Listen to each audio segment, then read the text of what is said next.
Today, we're gonna talk about happiness because that's what everyone wants, right? You wanna be happy. This is Jaime with the Huddle. So what do you want? Like in the last week or so, like what have you thought about that you want? I mean, it could be some certain shoes, or maybe you want a boyfriend, or you want to be in a certain circle of friends. Maybe you want to get new clothes or get a fancy dress, or I don't know. What do you want? Think about that.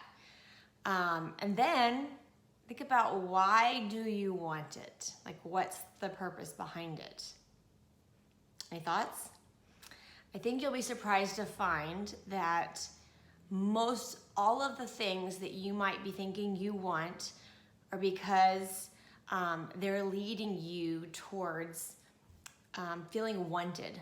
So whether it has to do with friends or a boyfriend, like you want to feel loved, or if it has to do with something you're going to wear, or some cool whatever, maybe it's a car that you want. I mean, who knows?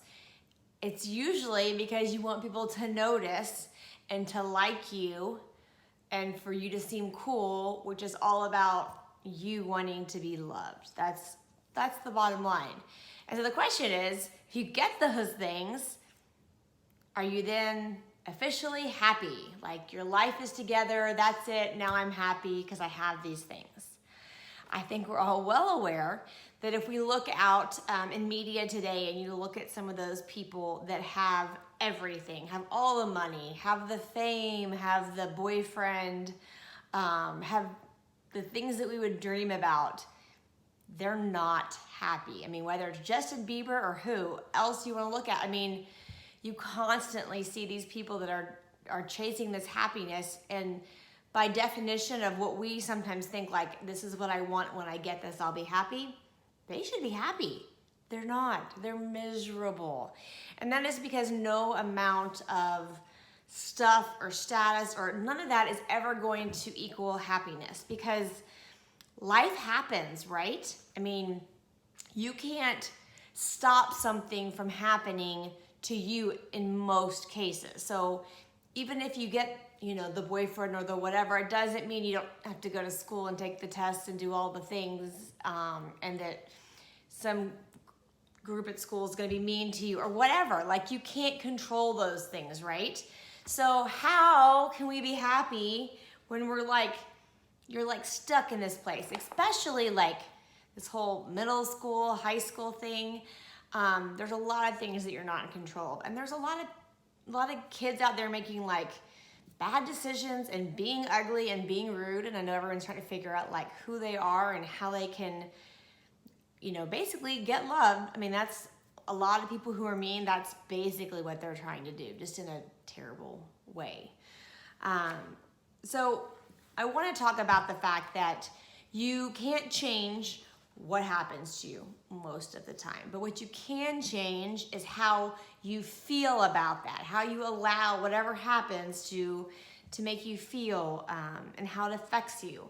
So that's what I want to talk about, because you're in control of that. You're in control of how you're going to let things make you feel, okay? Someone may be rude to you, but you choose if it's going to make you feel bad or not.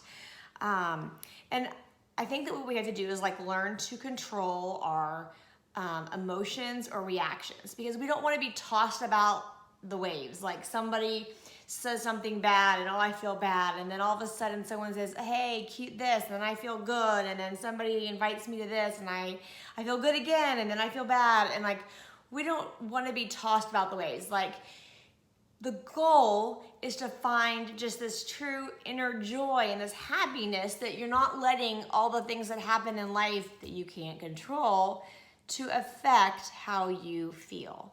One way that you can make sure that something that happens, how you can help to control like how it makes you feel, is by thinking about, okay, what am I gonna learn from this situation? So maybe I learned that in the instance of some girl being rude, maybe I'm learning that she's not a good friend. Maybe I'm learning that I need to avoid her.